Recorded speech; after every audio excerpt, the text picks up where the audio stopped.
조지호 전 경찰청장이 결국 입을 열었습니다. 첫 번째 통화가 김용현 당시 장관 비화폰으로 왔다며 생생한 기억을 전했습니다. 내란 재판은 여전히 진행 중이고 내란 청산은 아직 끝나지 않았다는 방증이라고 봅니다. 민주당이 지금 내부 갈등으로 싸울 때가 아니라는 겁니다. 영상으로 함께 재판 현장 보겠습니다. 증인은 지금 재판을 받고 있는 것으로 알고 있는데, 예, 맞으시죠? 예. 이 사건도 내란 중요 임무 종사 사건입니다. 예, 피고인 박한수 피고인에 대한 재판 진행 중이고요. 박한수 피고인과는 특별한 친인척 관계는 없으십니까? 예. 경험한 것을 사실 그대로 말하겠다는 선서를 하시기 바랍니다. 증인이 선서한 후에 경험하지 않은 것을 경험한 것처럼 증언하거나 기억이 분명하지 않은데 명확한 것처럼 진술하는 등 거짓말을 하면 위증죄로 처벌받을 수 있습니다. 오른손 들고 선서서 읽어주십시오. 선서, 양심에 따라 숨김과 보탬이 없이 사실 그대로 말하고 만일 거짓말이 있으면 위증의 벌을 받기로 맹세합니다. 증인 조지호. 자리에 앉으십시오. 증인은 이 사건으로 재판을 받고 있기 때문에 이 사건 증언으로 인해서 증인 본인이나 증인의 친인척 관계에 있는 사람이 형사처벌을 받을 염려가 있는 내용 혹은 업무상 알게 된 타인의 비밀에 대해서는 증언 거부할 수 있습니다. 전체적으로는 증언 거부를 행사하지 않으시겠습니까? 전체적으로 증언을 거부하겠습니다. 전체적으로 다 하시겠습니까? 예. 혹시 개별적 신문사항 들어보시고 신문 내용에 따라서 일부 혹시 답변 가능한 부분 해주실 수 있으시겠습니까? 관련돼서 예. 제가 두 차례, 총 세 차례 걸쳐서 증인 신문을 받았고, 그리고 관련된 우리 변호사들의 조언과 그 현재 제 건강 상태를 종합적으로 고려해서 네. 좀 오늘은 좀 증언을 종합적으로 거부할 수밖에 없음을 좀 이해해 주시면 감사하겠습니다. 네, 오늘 박한수 피고인이 이제 본인 사건과 관련된 일부 부분에 대해서 증인의 진술을 좀 더 확인을 하고 싶다고 해서 오늘 증인 신문 기일을 좀 어렵게 마련을 한 자리인데요. 나중에 변호인 신문상 한번 들어보시고 그 부분에 대해서 다시 한번 판단해 주시기 바랍니다. 네, 일단 신문 진행하겠습니다. 말씀하시는 데는 네, 괜찮습니다. 괜찮으십니까? 네. 증인 신문 절차는 녹음되니까 말씀하실 때 마이크에 대고 말씀해 주시기 바랍니다. 특검에서 먼저 주신문 진행해 주십시오. 예, 구승기 검사입니다. 오늘 청장님께서는 박한수 장군님에 대한 증인으로 출석을 하셨습니다. 그래서 제가 증인으로 호칭을 하고 질문을 하겠습니다. 말씀하실 때는 아까 목소리가 좀 작으신 것 같아서 마이크를 좀 입에 가까이 이렇게 당기신 다음에 말씀하시면 좋을 것 같습니다. 증인은 2025년 12월 1일 이상민의 내란 중요 임무 종사 등 사건, 2025년 12월 24일 및 2025년 12월 29일 윤석열 등의 내란 우두머리 등 사건에 각 증인으로 출석하여 증언하였는데 모두 사실대로 진술하셨습니까? 재판장님, 이건 제가 증언을 전체적으로 거부한다고 말씀드렸는데 예. 이렇게 개별 질문에 네. 좀 답을 해야 되는 건지 좀. 네, 말씀해 주시면 지금은 그때 진술한 것에 대해서 말씀하시는 것도 증언 거부하시겠습니까? 예, 전체적으로 거부하겠습니다. 네, 증언 거부하신다고 말씀해 주십시오. 예, 증언 거부하겠습니다. 네. 당시 증언을 했던 것에 대해서 기억이 나는 대로 진술한 것인지 묻는 것인데 여기에 대해서도 증언을 거부하십니까? 예. 계속해서 질문은 하겠습니다. 증인은 윤석열 등의 내란 우두머리 등 사건에서 2024년 12월 3일 23시 15분 20초경, 23시 20분 22초경, 23시 28분 46초경, 23시 30분 30초경, 23시 34분 27초경 및 24년 12월 4일 00시 48분 26초경 윤석열로부터 비화폰 전화를 받았고 통화 내용을 다 기억하기는 어렵지만 처음에는 국회 통제 관련되어서 제가 법적인 근거가 없어서 좀 곤란하다는 말씀을 드렸고 그 뒤에 후반 통화는 국회가 담이 워낙 낮고 철골 구조물로 되어 있다 보니까 쉽게 월담이 가능해서 월담하는 사람들이 많아서 월담하는 의원들은 불법이니까 체포라는 그런 말씀이었습니다. 라고 증언하였는데 이 내용이 사실입니까? 네, 같이 증언 거부하겠습니다. 증언 거부하겠습니다. 네. 답은 하지 않으실 수도 있는데 한 가지만 여쭤보겠습니다. 지금 변호인 측 그 40번 질문과 관련해서 당시 그 비상계엄 당시에 국회 출입 봉쇄가 되어 있을 때 국회 산문 쪽 담을 넘어서 들어간 국회의원들에 대해서 안쪽으로 들어간 기동대원들이 고착, 소위 고착이라고 해서 둘러싸는 행동을 해서 움직이지 못하게 했던 사실이 있었던 것은 모르시나요? 같은 취지입니다. 이것만 하겠습니다. 예. 변호인 측, 피고인 측에서 반드시 문할 것 있으십니까? 네, 없습니다. 오늘 이제 증언거부권을 행사하셨는데 수사기관에서는 여러 번 조사받고 다른 사건의 증인으로도 여러 번 나가신 겁니까? 예. 예, 거기서는 기억나는 대로 답변을 하신 건가요? 특히 피고인 박안수 피고인 관련된 내용 관련해서는 기억나는 대로 답변하신 게 맞습니까? 제가 다들 마찬가지시겠지만 이 사안의 어떤 그런 중요성이라든지 어떤 역사성 이런 거를 참고해서 제가 사실은 수사기관에 구속이 돼서 있을 때 건강이 극도로 안 좋아졌습니다.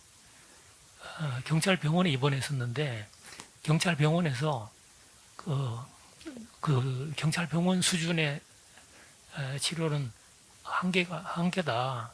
상급병원으로 전원을 추진할 만큼 정말 바로 죽어도 이상하지 않을 정도로 건강이 안 좋았습니다. 그럼에도 불구하고 제가 제 기억나는 대로 다 이야기를 했습니다. 그런데 뭐 사람마다 다르겠습니다만 굉장히 중요한 일을 겪고 그리고 사람이 죽음을 목전에 두는 상황에서는 사실은 기억나는 것만 이야기를 하는 것이고 그 기억난 것을 이야기한 것이 객관적인 사실하고 부합하지 않은 경우도 있었습니다. 그래서 그런 경우에는 그 뒤에 가만히 생각해 보면 이거 같다. 그래서 진술을 일부 바꾼 것도 있었습니다. 그런데 이제 오늘 같은 경우는 제가 그동안에 양쪽 검사님 측이나 피고인님 측에서 말씀하시는 것이 그동안 제가 여러 차례 증인 신문에서 이야기했던 것의 범위를 벗어나지 않기 때문에 제가 추가로 말씀드리지 않았던 거고 사실은 최근에 좀 건강이 좀 안 좋아져서 제가 다니고 있는 병원으로부터 이제 지금 항암 치료의 어떤 그런 주기를 조정하는 그런 단계에 있습니다. 그렇기 때문에 그런 어떤 건강성의 문제라든지 그리고 그 관련해서 변호사들의 어떤 조언이라든지 이런 거를 그동안에 증언했던 내용 이런 거를 종합적으로 고려해서 제가 불가피하게 증언 거부권을 행사를 했던 것입니다. 네, 그러면 수사기관에서는 당시 기억나는 대로는 답변을 하셨고 혹시 나중에 뭐 다른 또 기억이 반하는 사실들이 발견되면 또 생각나시는 대로 다시 뭐 예. 변경한 것은 있지만 대체적으로는 본인 기억에 맞게 진술하셨다 이런 말씀이신 건가요? 예. 예. 평소에 그 박안수 피고인을 개인적으로 아시는 관계이셨습니까? 전혀 몰랐습니다. 목소리도 잘 모르셨습니까? 당연히 참 죄송한 얘기지만 그 우리 사령관님 전화를 받고서야 사령관님의 존재를 알았으니까 제가 알 수 있는 상황이 아닌 겁니다. 네. 아까 통화를 여러 번 하셨다고 하셔서 그러면 처음에는 이 피고인이 김용현 국방부 장관의 전화를 빌려서 전화를 한 것으로 기억을 하시는 겁니까? 그건 그럴 수밖에 없는 게 네. 김용현 장관님이 계엄 선포되기 전에 그 비아폰으로 저한테 전화를 했었습니다. 그래서 그 번호를 제가 기억을 하고 있는 거예요. 근데 이제 전화가 와서 그래서 제가 예 장관님 이렇게 전화를 받으니까 누구누구입니다 이렇게 말씀하셔서 제가 알게 된 거죠. 그때 첫 통화로 기억을 하시고 네. 그 내용도 수사기관에서는 진술을 하셨습니까? 네. 그 이후의 통화에 대해서는 혹시 피고인이 그때도 국방부 장관의 폰을 빌려서 전화를 했습니까? 아니면 피고인이 가지고 있는 첫 휴대폰 전화를 했습니까? 번째 통화만 비아폰으로 하신 것 같고 네. 두 번째 통화랑 세 번째 통화는 일반 폰으로 전화를 주셔가지고 제가 그래서 제가 사실은 첫 번째 통화 처음에 제가 수사기관에서 증언할 때 박한수 사령관님하고 저는 사실 전화를 2번 한 줄 알았어요. 실제로 3번이었는데 그래서 그 폰 통화 기록을 보면서 제가 2번 통화를 했구나 이렇게 이제 생각을 했던 거죠. 아까 피고인 측에서 그 부분에 대해서 좀 모르신 것 같은데 이제 증언 거부권을 행사를 하셔서 그 대통령 당시 윤석열 대통령이 본인에게 뭐 통화를 한 것과 혹시 피고인이 통화를 한 것 내용이 헷갈렸을 그래서 가능성이 저는 충분히 있다고 봅니다. 있다고 생각을 하시는 예, 겁니까? 있다고 생각하시는 이유는 혹시 근데 사람이라는 게 네. 그날 보시면 알겠지만 제가